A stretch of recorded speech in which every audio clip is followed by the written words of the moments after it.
In our second chapter of economics, that is the sectors of the Indian economy, I have put together for you the distinguish between the primary, secondary and tertiary sector. That means what are the points of differences. ये तीनों में क्या फ़र्क है ये हम देखेंगे. In the primary sector, this works on natural process with least human intervention. That means man doesn't have much to do with it. It's basically based on nature. Okay, so that is the main point in primary sector. If you look at the secondary sector, this includes manufacturing, that is converting raw inputs into finished goods. For example, in the primary sector, if in case in agriculture you have grown cotton, to convert the cotton into cloth, that will be part of the secondary sector, making it into a finished product or goods.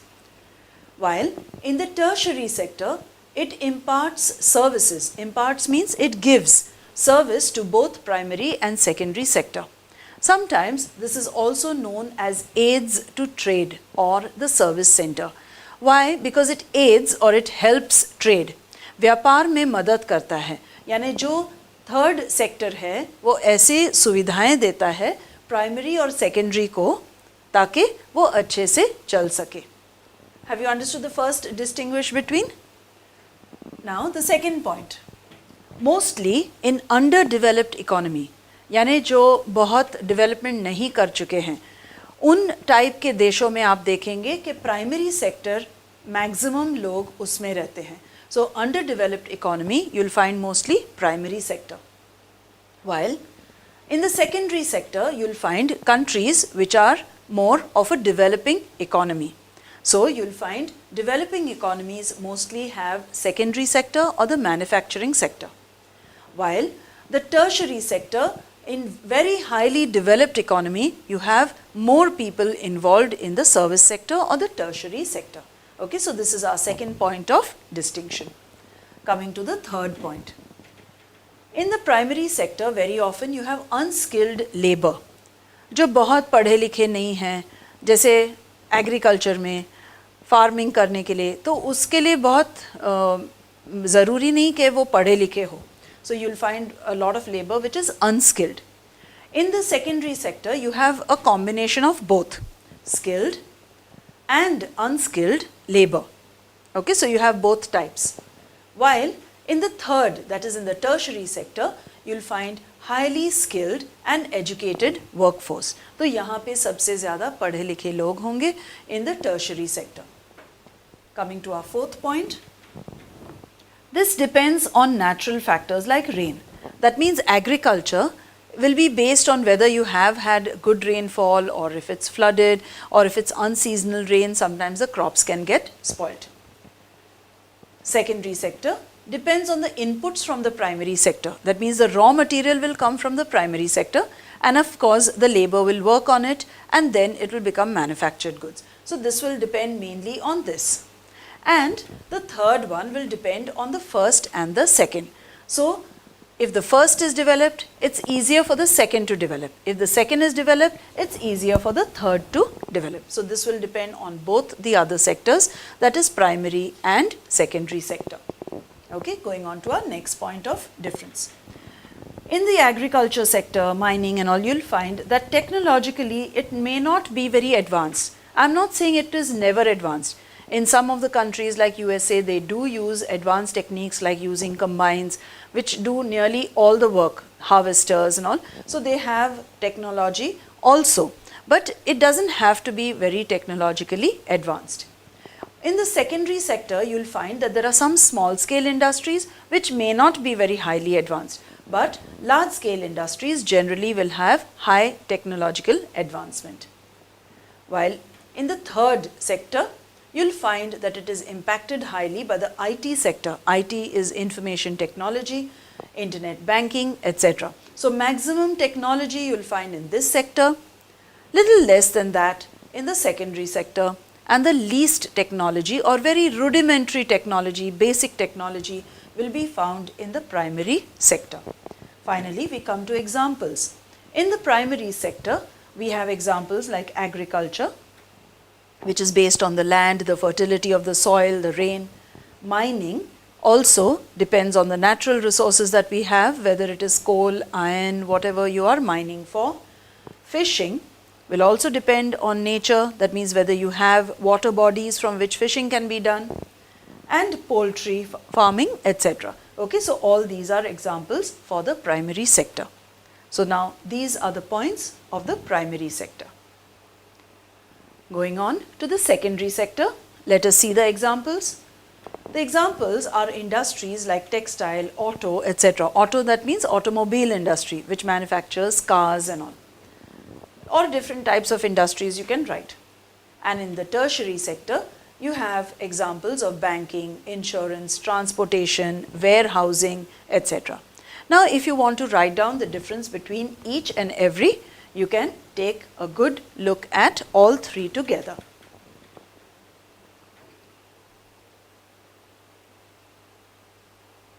Our next distinguish is organized sector and unorganized sector. Please note, this is very different from what we did earlier.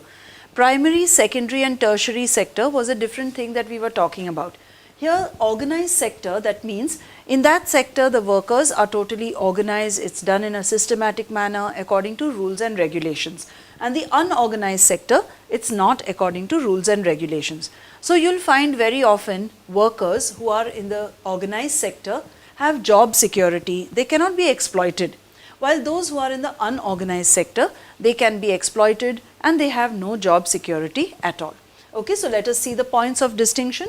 First point here we have in organized sector, the terms of employment are regular and people have assured work.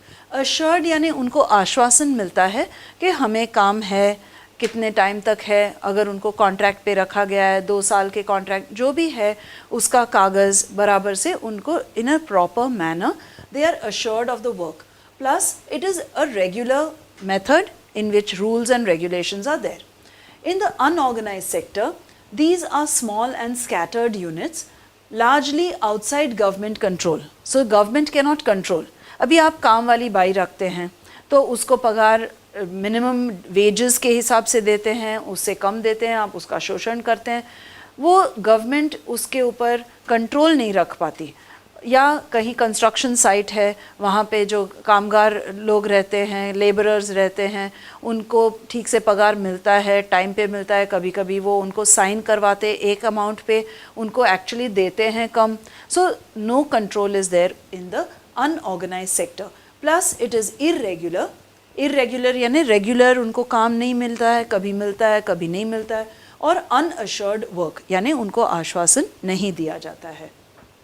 Coming back to this, organized sector, workers have to follow rules and regulations made by the government. So government will make rules and even the industry has to follow that. For example, there are labor laws which government has made. You cannot make a person work more than a certain number of hours, otherwise you have to pay him overtime. You have to give them minimum so many days holidays. All that the industry will follow. While in the unorganized sectors, you will find there is no rules or regulations at all in this sector. अपनी मन मर्जी से ये चलता है, यहाँ पे कोई rules नहीं रहते, government control नहीं रहता. Here, in the organized sector, the worker cannot be fired without reason. Just because you feel like firing him, the whole union will stand up behind him to support him. Because they will fear that उसको आज निकाला है, कल हमें भी निकाल सकते हैं. So you cannot just fire a worker without any reason. In the unorganized sector, a worker can be fired. Even if you don't feel like giving a reason, you can just fire him. So that's why he feels insecure all the time. कभी भी मेरी job जाएगी, पता नहीं कल मुझे काम मिलेगा कि नहीं, आज तो है. So this is in the unorganized sector. Examples that we take over here, factory worker, doctor, teacher. Now of course, here please note, if a doctor is working in a hospital, it's very different. And even if a teacher, now if a teacher is working in a private sector, sometimes they may not be assured. But if you have done your graduation, you have done your B.Ed, you are working in a school, according to the pay commission, your pay will also increase, and according to the rules and regulations, you will have to act. Similarly, when teachers are told that they have to go for election time to school to handle the booths and all, that is also part of their duty. So according to the rules, whatever has to be done, all that, even factory worker, they will be on the payroll, they will get a proper pay slip, whatever has to be cut for PPF or what gratuity, provident fund they are provided, all that will be very systematic. Whether they are given bonus, whether they are given leave and travel allowance or pension, all that will be very systematic here. While if you see examples here, a head load worker, यानी जो सामान sir पे उठाता है और ले जाता है, तो कल उसको बोलेंगे कि नहीं आज कुछ सामान नहीं ले जाना है. Similarly, a handloom weaver, आज कुछ नहीं बुनना है कपड़ा. या डेली वेज वर्कर, हर दिन उसको पगार देते हैं, कल उसको आमदनी मिलेगी कि नहीं ये श्योर नहीं रहता. So you can see all these do not have job security. So if you want to take down the distinguish, you can take it down in its entirety. Okay, pause the DVD and take it down in your notebook. What exactly is the difference between intermediate goods and final goods? Final goods are those goods which are now ready for consumption. That means the consumer will buy it and use it. The intermediary goods are those goods which are half finished, or they are going to be used in actually making the final goods. Okay, so the intermediary goods are goods used for the manufacture of final goods. For example, if the cloth has been made from primary sector, that means we got cotton from agriculture and then we have made it into cloth. That cloth will be considered as intermediary goods. After that, we are still going to stitch it into a garment.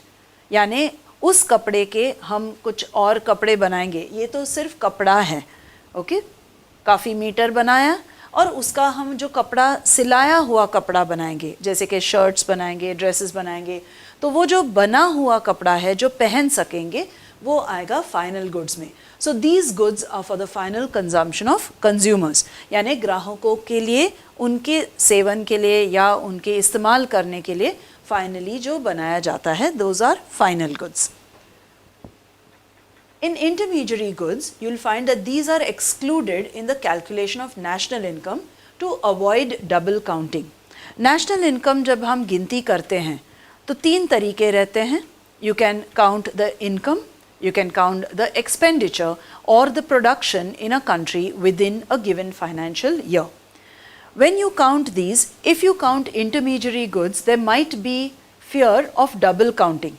यानी आप जब कपड़ा था उस time production में आपने गिनती किया, तो यहाँ अगर आप काउंट करते हैं तो दिक्कत ये हो सकती है कि आप डबल काउंटिंग करें, यानी 2 times you count it, so the income will show as more. So it is easier to count finally only the final goods. So this is not included when we calculate national income. The value of final goods and services is included in the calculation of national income. National income की गिनती में ये शामिल होता है और ये शामिल नहीं होता है. Last we take example. Now sugar used to make sweets. आपको जब मिठाई बनानी है तो शक्कर हम गिनती नहीं करेंगे फाइनल गुड्स में. जो मिठाई बनाई गई है उसको हम गिनती करेंगे. क्यों? आप यहाँ पे शायद उसमें काजू डाल रहे हैं, मेवा डाल रहे हैं, जो भी डाल रहे हैं उसको हर एक को काउंट करेंगे और फिर से यहाँ पे काउंट करेंगे. तो finally we count this. That means we don't count the cotton, then the cloth, we finally count the consumable goods, यानी वो कपड़ा ही यहाँ पे हम directly गिनती में लाते हैं in the national income. Suppose you have peanuts, ground nuts, उसका तेल बनता है, फिर तेल में कुछ तलेगा, वो आप बेचेंगे, तो फाइनली आपने जो वड़े बेचे, जो समोसे बेचे, उसको हम यहाँ पे काउंट करेंगे. और तेल या उसमें जो आलू इस्तेमाल किया उसको सेपरेटली यहाँ पे इंटरमीडियरी गुड्स में काउंट नहीं करेंगे. Okay, so again you can take down this. This is a very simple one. This has only 3 points including the examples. आपको कितने उसको गुण मिलेंगे यानी कितने मार्क्स है, according to that you see that you have those many points. We started off with 3 different sectors, that is the primary, secondary and tertiary. We also saw the difference between organized and unorganized sector. Now we are going to see the difference between private sector and public sector. Private sector, over here the ownership of assets is in the hands of individual or private company. For example, Amitabh Bachchan had started his own private company known as ABC. That means Amitabh Bachchan Corporation. okay, which made some films and all. So that is a private company. So that was owned by one person. Reliance Company, for example, is owned by Ambani or Tata, Birla. All these are privately owned companies. That comes in the private sector. The government owns assets and provides services in the public sector. So basically this is meant for the public and it is owned by the government. As I told you earlier, the best example that we can give in this is the railways. Railways is the monopoly of the government. It is totally owned by the government and they provide the service for the people. In a private sector, it is guided by the motive of earning profit. यानी उनका ध्येय, उनका लक्ष्य यही होता है कि हम कैसे कमाएं. They want profit. While in the public sector, it is to provide a service to the public at a low cost. For example, the railway. It is not so that they may make a lot of money. It is not for earning profit. But people get the service or a facility to be able to move from one place to another, whether it is for work, whether it is for going to college or school, for whatever reason, and it is at a reasonable cost. Not everyone has a private car. So the public sector is always looking for giving service to the people. Examples here, you can say shopkeepers. Now shopkeepers will want to make profit. They will try to sell at a high cost. Coaching classes, they will want to make profit. Private schools, private clinics or hospitals, that means doctors who own their own clinic, they might charge you very high rate. While in the government schools and hospitals, you know that you get it totally free of charge. BMC schools, that is run by the government, municipality schools, you don't have to pay any fees. Hospitals also are free of charge so that even a poor person can go over there. Post office provides you with a service. It's very, very cheap to send a letter or a postcard anywhere within India. Even if you want to send it elsewhere, you want to send a telegram, all these services are provided by the post office. It's not for earning money. The police station is a very good example because they are not earning anything at all over there. It is so that there is law and order, so that people may feel safe in their own country. So you can see the difference between the private sector and the public sector also. Unemployment या बेरोजगारी can be of different types. Here we are taking two. One is disguised unemployment and one is structural unemployment. We had already seen underemployment also, where a person works less than what he is capable of or he is willing to work. Now in disguised unemployment, more people are employed than the work potential. यानी काम कम लोगों का है लेकिन ज़्यादा लोगों को काम पर रखा गया है. तो डिस्गाइज्ड यानी भेस बदल के ऐसे दिखेगा कि वो काम कर रहे हैं लेकिन एक्चुअली कुछ काम तो हो नहीं रहा है या उतना काम नहीं हो रहा है जितने लोग वहाँ पे काम कर रहे हैं. On the other hand, in structural unemployment, this is due to lack of development and non-availability of resources of infrastructure. Now, what is infrastructure? Infrastructure is the basic thing required for any industry. You know that you need road, transport, water supply, electricity supply, all that is required. Now, if that is not available, because of that, काम रुक जाता है. ऐसे नहीं कि कामगार नहीं हैं, काम करने वाले हैं, वो तैयार बैठे हैं, लेकिन काम रुक गया है because something is not available. जैसे सीमेंट नहीं आया है तो वर्कर्स क्या बांधेंगे, या इलेक्ट्रिसिटी नहीं है तो वर्कर्स कैसे काम करेंगे, यानी फैक्ट्री उस वक्त के लिए बंद रहेगी क्योंकि इलेक्ट्रिसिटी नहीं है. So that is because of infrastructure, the resources are not available. Now if you see the second point, though they are employed, the productivity may be near zero. यानी ज़ीरो के बराबर उनका प्रोडक्शन है या कभी negative भी हो सकता है. जब ज़्यादा लोग काम करते हैं तो गपशप होती है, कोई सोचता है कि और एक आदमी रखा है तो मैं ज़रा फूक के आऊँ, मैं ज़रा चाय पी के आऊँ. So that's why sometimes the productivity may become very low.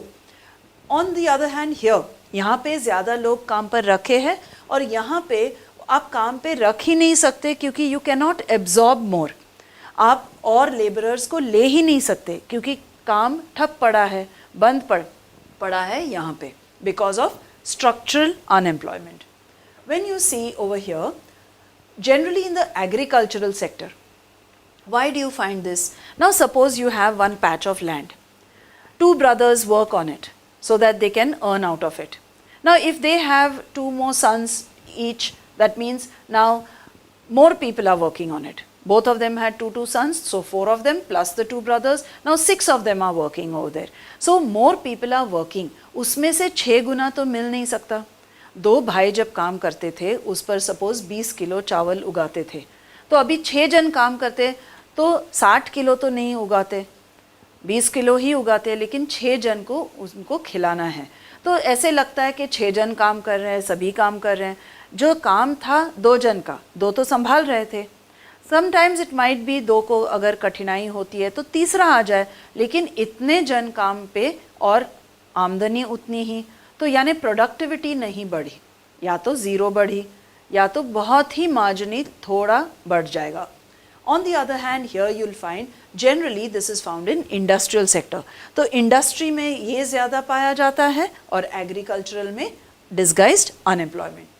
उदाहरण के तौर पे 2 जन का काम है, 5 जन आपने एम्प्लॉय किए हैं, तो यानी काम होता है 2 जन का ही, 3 जन ऐसे ही एक्स्ट्रा उनको पगार तो दे रहे हैं, लेकिन उनका 3 गुना 5 गुना ऐसे बढ़ नहीं रहा है उनका जो प्रोडक्शन है. यहाँ पे work cannot be given because there is no electricity. To give you example, in our area, the industrial area is always closed on Friday. Workers को Friday को छुट्टी दी जाती है क्योंकि Friday को electricity नहीं रहती. अभी electricity न होने के कारण production is not possible. So that is example of structural unemployment. Okay, so you can take this down. Other than this, of course, there are different types of unemployment which I will tell you about. First, just take this down, pause it, take it down, and I will talk to you about other types of employment also. Now, in unemployment, you can have rural unemployment, that is in the villages, or you can have urban unemployment. Now, rural unemployment again is related to more of agriculture because you know it is seasonal. So, similarly, you can have another unemployment known as seasonal unemployment. That means when it is the season to sow seeds, harvesting, that time you have work. And when the crop is already grown, now there is a little gap. Then the next season, you have learnt about Kharif and Rabi season in geography. So you know that when the season is not there to grow crops, they might be unemployed seasonally. Sometimes unemployment, as I told you, can be underemployed. You are willing to work for 8 hours, but you get a part-time job of only 2 hours. Or you might be highly qualified and you might get a job. So you are not totally unemployed. Chronic unemployment is when people are unemployed for a very long period of time. Time to time, people might be unemployed. People who are daily wage workers, they might have work today, they may not have work tomorrow. Okay, so time to time they might be unemployed. So there are different types of unemployment.